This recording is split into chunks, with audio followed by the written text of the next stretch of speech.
Here we go. Are things looking up for the Cardinals? After a sweep in Chicago, the Cards won 2 of 3 in Miami and 3 of 4 in New York. But everything is not quite as it seems. There's a lot to take a look at, so let's dig in.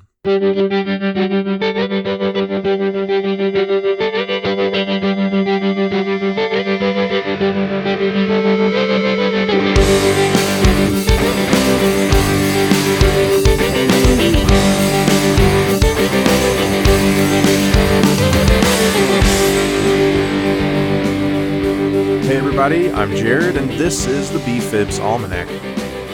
Alright, like we said, the Cards took 2 of 3 in Miami. Michael Wacha had a 4-1 win, Dakota Hudson with a 7-1 win, and Miles Michaelis with a 9-0 loss. That was the ugly getaway game. They went on to New York, and Carlos Martinez got the win in a 5-4 close one. John Gant won a 9-5 matchup. Michael Wacha took the loss in a 8-7 defeat, and Andrew Miller got the win in today's 4-3 win. So today is Sunday, June 16th. Happy Father's Day to all you fathers out there. I've kind of had a busy weekend, so I'm not going to take too deep of a dive into all this. I wasn't even able to watch all the games live. Had a lot going on, but as we all do. But I did want to take a look at what can we take away from these series wins that we had in Miami and New York, particularly in New York. So if you notice, I mentioned 3 starters' names in those Miami games, but all 3 of the wins in New York came from relievers. The starters did not get the decisions in those games. The only starter who got a decision in New York was Michael Wacha in the loss. After what was possibly his best outing of this season in Miami, he had a very terrible outing in New York.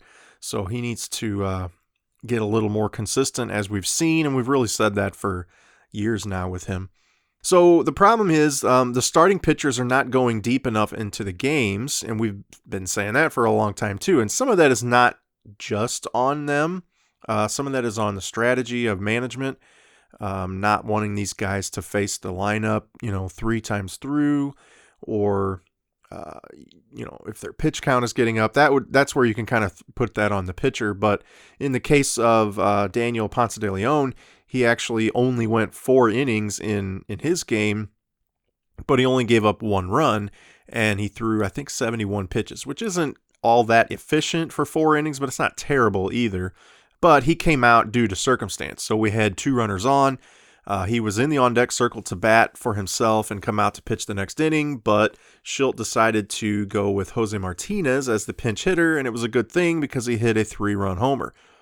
So great for the Cardinals, gave him the lead, but it took, Daniel Ponce de Leon out of the game. So that's not really his fault exactly, but you would still like to see him be a little more efficient. Now, the other problem that leads to this is the offense is not doing enough early in the game to allow the pitchers to go deep. If we score a bunch of runs early, you've kind of got a nice cushion there, then you can have that pitcher hit for himself in the 4th inning or the 5th inning or whatever, and,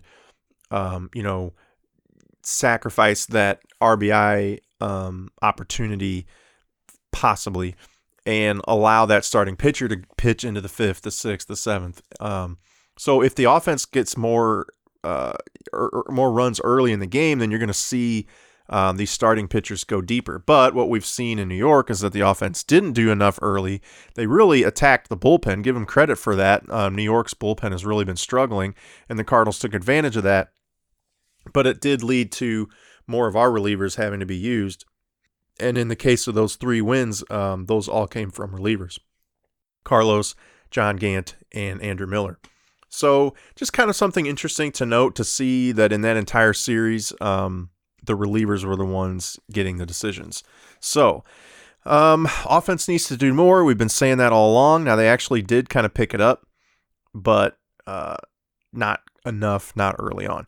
So one of the guys who has done enough, particularly in that Mets series, is Paul DeJong. So in that series against the Mets, and if you watched it on the broadcast, you heard them talk a lot about how much damage he's done against the Mets in his brief career. But in this particular series, he was 7 for 17 with 1 walk, 3 home runs, 5 runs scored, and 5 runs batted in. So that slash line comes out to a .411 batting average, .421 on-base percentage, .941 slugging for an OPS of 1.362. Now that's obviously a relatively small sample size, 17 at-bats, but still, he almost single-handedly killed the Mets this weekend. And he kind of did it in timely fashion. He tied the game a couple times with home runs and took the lead today with his home run, is what, gave us that 4-3 lead and led to the 4-3 win. So definitely he's coming through in clutch situations, pressure situations when we needed those runs. Now, some of those were solo shots. You'd like to see some guys getting on base in front of him, but that's not really up to him, obviously. So still, Paul DeJong has been killing the Mets and over his career and definitely over this season. So very nice to see him kind of pick it up. He's been struggling a lot lately, as we've discussed on previous episodes. He has been our best offensive player overall. I would say he still probably qualifies as that. Maybe Marcell Ozuna has kind of taken that title, but DeJong's right there. And if this is a sign of things to come with him, if he's kind of picking it up offensively again, then he will definitely be in the running for top offensive player. So a couple other things that have popped up. So we discussed on the last episode that Wainwright got put on the IL. So Daniel Ponce de Leon has done a good job replacing him in his one start. He was inefficient, like we said. He didn't quite, it came out to about 18 pitches per inning. So he went 4 innings, 71 pitches, but which isn't terrible. But you'd like to see that be closer to, 12 or 13 would be nice. 14, 15 pitches an inning.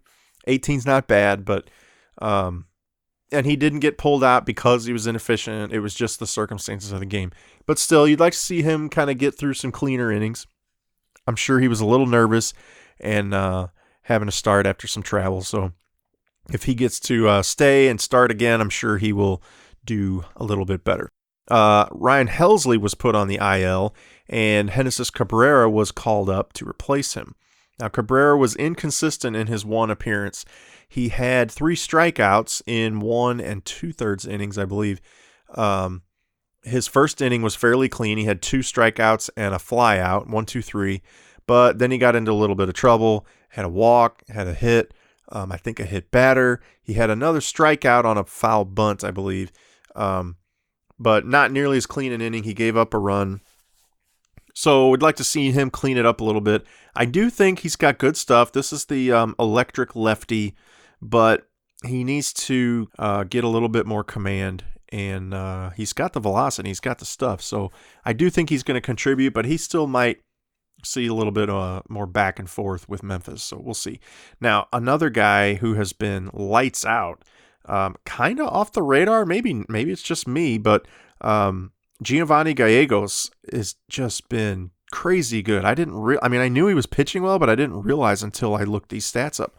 Now, his first outing since getting called up, he was kind of rough in his first outing. It wasn't that bad, but he gave up a run or 2. But since that first outing, so since May 26th through today, June 16th, so nearly a month, he's had 11 innings pitched, only 3 hits, no runs, no walks, and 12 strikeouts. That's a 0.27 whip and obviously a 0 ERA. So just crazy good numbers. It's just he's been kind of leaned on by Mike Schilt, possibly too much. I don't know if it's too much, but you'd hate to wear the guy out. He is obviously young. He's not used to throwing this many innings, I'd assume. But man, he's been effective, been shutting guys down, plenty of strikeouts, no walks, which is incredible, and very few hits. So he's just been crazy good. Definitely want to see more of Giovanni Gallegos.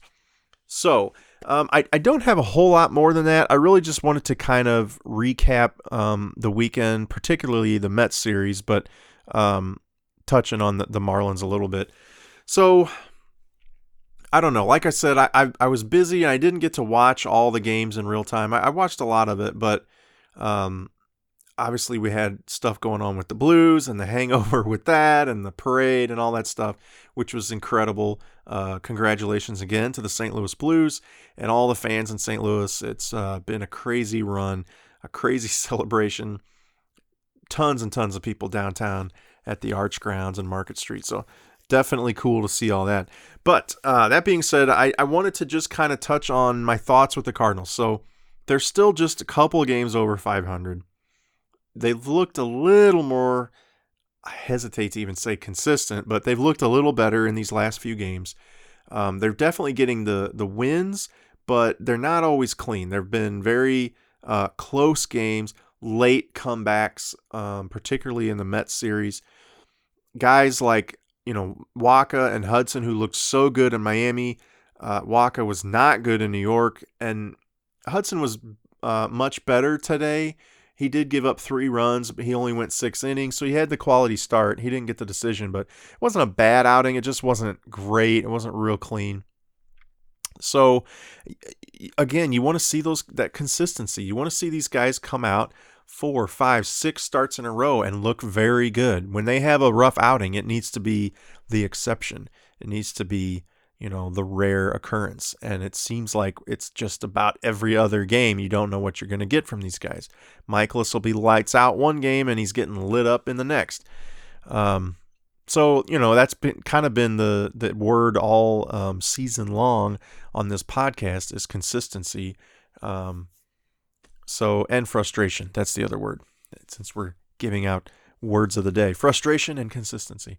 So anyway, let's take a look at the standings. So all 5 teams, as of now, it's almost 11 o'clock Central Time on Sunday night. All 5 teams in the division have finished their games for the day.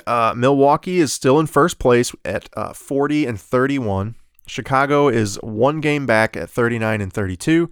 The Cardinals are 3.5 back at 36-34. Pittsburgh and Cincinnati are both 8 games back, with Pittsburgh statistically ahead at 32-39 and Cincinnati at 31-38. So after, this rough patch of a sweep in Chicago, picking up some wins on this road trip, only 2 games above 500, but we're only 3.5 games in the division. Nobody has really run away with it. You would think by now, midway through June, one of these teams would kind of have built a cushion. But as we said from the beginning of the season, we thought it was going to be a 3-team race. It's looking more and more like a 3-team race as Pittsburgh and Cincinnati sort of struggle. But,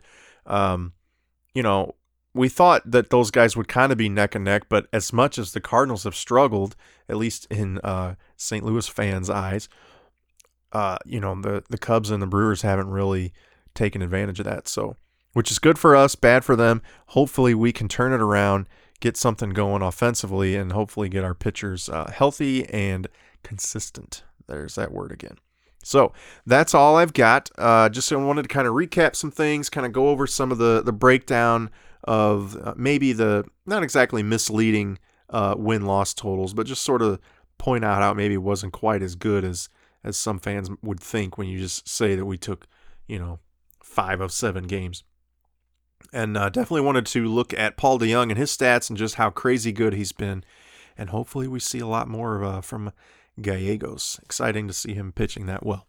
All right. That's all I have. I want to thank you for listening. Feel free to get a hold of the show on Twitter and Instagram at BFIBs Almanac.